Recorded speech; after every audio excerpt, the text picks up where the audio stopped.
Good day, everyone.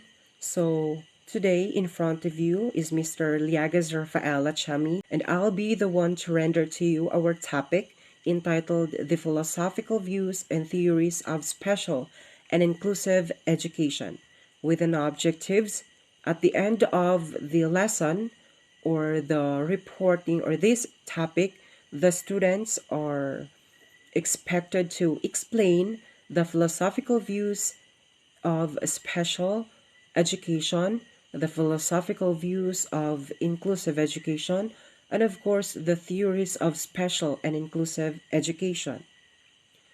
So, today, let's begin with defining what is the special needs education.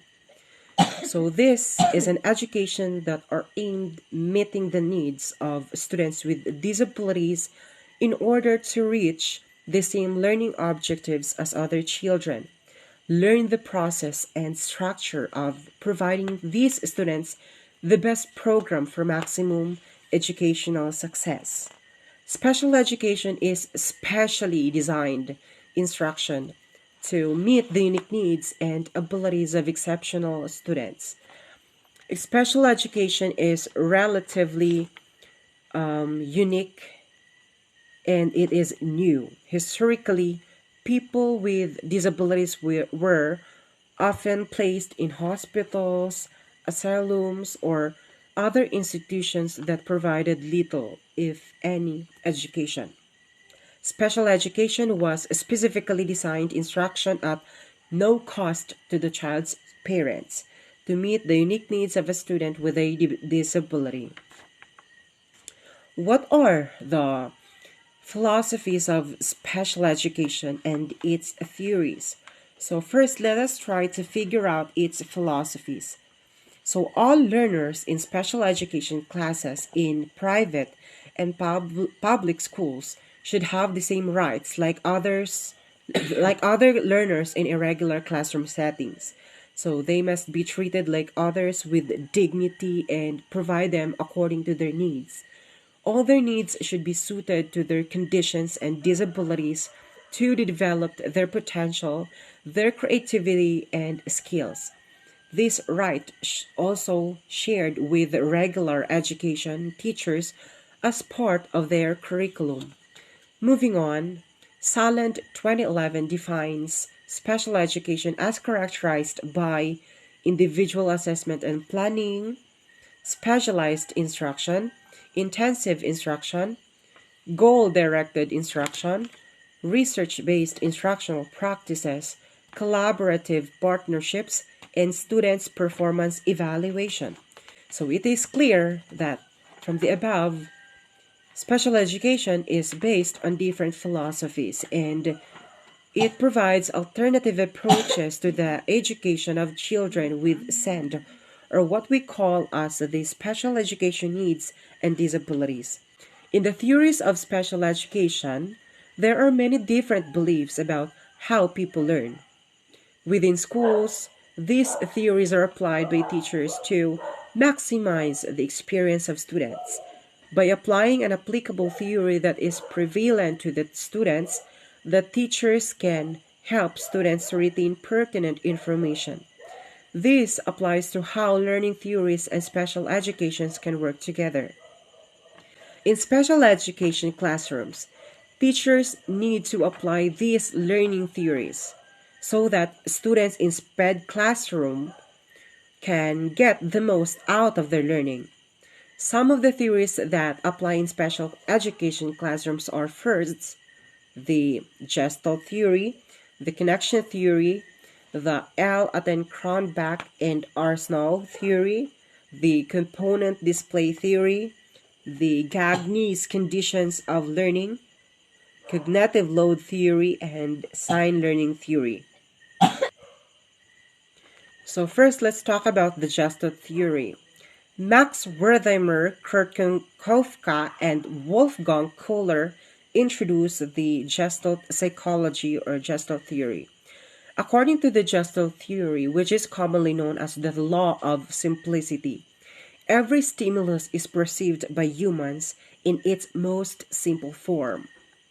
The main focus of this theory is grouping, and the entire theory emphasizes on the fact that the whole of anything is greater than the sum of its parts. The primary goal of the Gestalt theory is to encourage the brain to view not just the whole but also the parts that make up that whole. For example, when someone is looking at a tree, is he just staring at this tree, or does he also see the leaves, the branches, and the trunk? The whole and the sum of its parts are two entirely different things, and learning can be achieved if learners are able to cognitively process how parts can make up this whole. Next will be the connection theory, or the connectivism learning theory.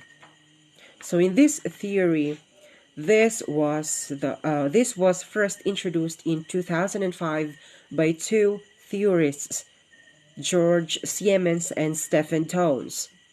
Connectivism is a relatively new learning theory that suggests students should combine thoughts, theories, and general information in a useful manner.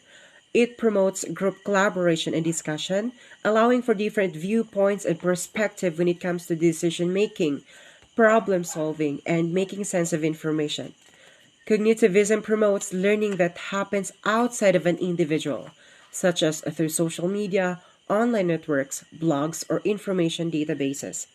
Next will be the Latin, Cronbach, and R. Snow, or the aptitude treatment interaction according to Cronbach and Snow. So its concept that some instructional strategies or treatments are more or less effective for particular individuals depending upon their specific abilities.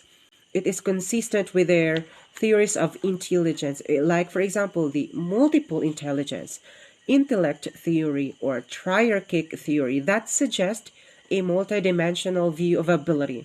According to Snow, 1989, the aim of ATI research is predict educational outcomes from combinations of aptitudes and treatments. He summarizes the main conclusions of Cronbach and Snow as aptitude treatment interactions are very common in education, and many ATI combinations are complex and difficult to demonstrate clearly, and no particular ATI effect is sufficiently understood to be the basis for instructional practice. So, furthermore, Snow identifies the lack of attention to the social aspects of learning as a serious deficiency of ATI research. He states learning style differences can be linked to a relatively stable person or aptitude variables, but they also vary within individuals as a function of task and situation variables. Next theory will be the component display theory.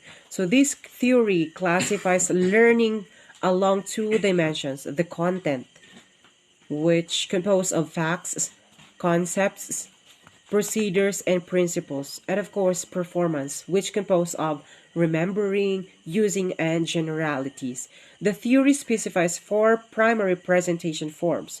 First, the rules; second, the examples; third, the recall; and the fourth one will be the practice. Secondary presentation forms include prerequisites, objectives, helps, mnemonics, and feedback. This theory specifies that instruction is more effective to the extent that it contains all necessary primary and secondary forms.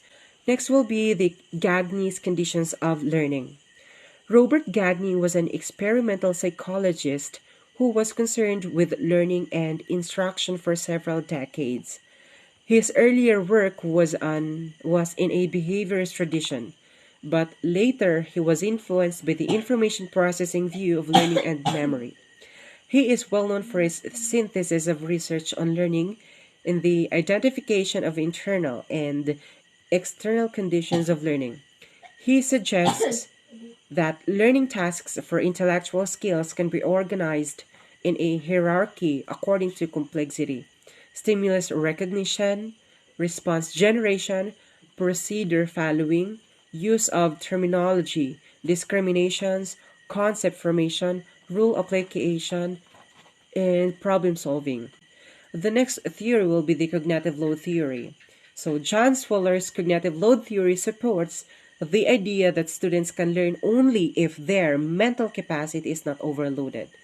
In consideration of this theory, it is important to be aware of the amount of information a student is asked to learn. Last theory will be the sign learning theory. According to Tolman, learning is always purposeful and centered around a primary goal. In order to facilitate the learning process, Tolman proposes three basic components to be employed. First, the significant, that is desired outcome, goal, or behavior. Second, the sign, referring to the stimuli that prompts learners to take action. And three, the means and relations, referring to a learner's internal thought process or relationships. According to Tolman, these sign gestures collectively form a cognitive map. This cognitive map is also influenced by environmental factors, which influences the learner's behavior and prompts them to choose specific gestures. So overall, it was a description of several theories being applied for special education. And I was giving you just the description of how those theories works respectively. So let's proceed to the inclusive education, explaining its philosophical views and theories itself. So first, let us define what is inclusive education. So education is not just a method of learning for those with special needs. It is necessary for all students. Each individual is unique in his or her own way and has the right to learn in a regular classroom setting, and it is our duty to, as a teacher, to accept them and treat them equally amongst their peers. Moving on to the philosophies of the inclusive education. So the philosophies of inclusive education is that the participation of students with exceptional needs in inclusive setting is based on the philosophy of equality, sharing, participation, and the worth and dignity of individuals. This philosophy is based on the belief that all children can learn and reach their full potential given opportunity, effective teaching, and appropriate resources. The theory of inclusive education, as the last topic to discuss, hope you'd remain. We suppose that there are multiple theories on inclusive education, same thing from special education theories. However, we are at least giving you these three, which are behaviorism-based inclusive education practices, the cognitivism-based inclusive education practices, and lastly, the constructivism-based inclusive education practices. So let's start to figure out the first theory being applied, the behaviorism-based practice. To summarize, the key principles of behaviorism that support education are: behavior is learned. Behavior is governed by the setting in which it occurs. Teaching does not occur without learning. Learning equates to changing behavior. Behavior is governed by what follows action, and there needs to be a focus on the observable. So let's proceed to the cognitivism-based inclusive education practices. So theoretically, cognitivism essentially focuses on the attributes of one's thinking, memory, self-reflection, and motivation to learn. Piaget argued that during each developmental stage, the ability to learn and the process of learning is different. The cognitive approach focuses on the mental activities of the learner that influence responses and acknowledges the processes of mental planning, goal setting, and organizational strategies. Cognitive theories place emphasis on making knowledge meaningful and helping learners be more organized and able to relate new information to existing knowledge stored. In addition, cognitivist approaches emphasize thought processes and their importance in learning, including memory, thinking, reflection, and metacognition, which are all needed in the learning process. Therefore, cognitivist instruction must be based on a student's existing mental structures or schema to be effective. Practically, cognitivism-based inclusive education practices involve the application of cognitivism in inclusive education settings, which clearly appears in the emphasis of mental information processing and interactions in guiding student learning. Students are encouraged to express and connect their prior knowledge, learning experiences, and abilities to learn new information being provided to them. For instance, instructional strategies such as framing, outlining, mnemonics, concept mapping, and advanced organizers should be specifically used to support the cognitive needs of students with special educational needs.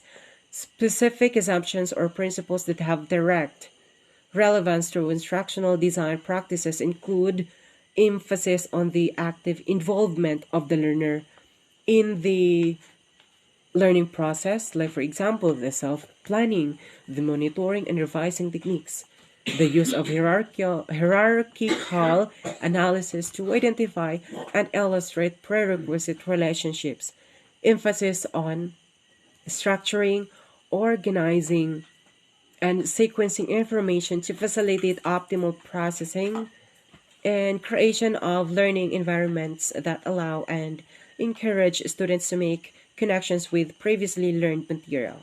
Lastly, the constructivism based inclusive education practices. So, this focuses on creating cognitive tools that reflect the wisdom of culture in which they are used, as well as the insights and experiences of learning.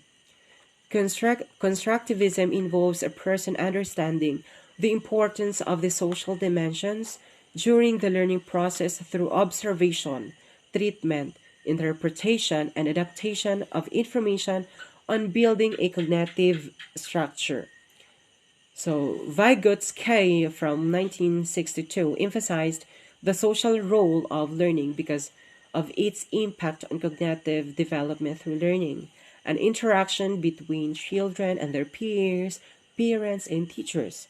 Constructivism equates to learning that involves constructing, creating, and inventing, basically for individuals to develop their own knowledge and meaning. So, teachers are essentially considered facilitators, providing essential information and organizing activities for students to discover their own learning. The main guiding principles of constructivism as learning is searching for meaning.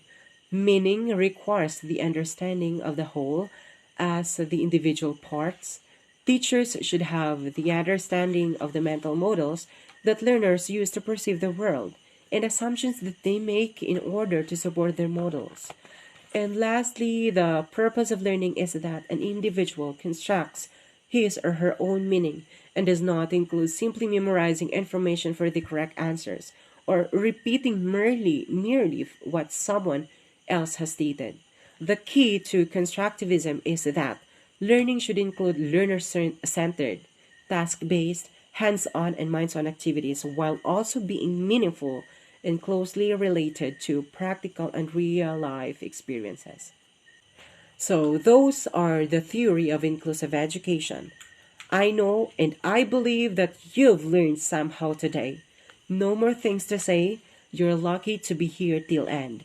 Thank you so much for listening. God bless.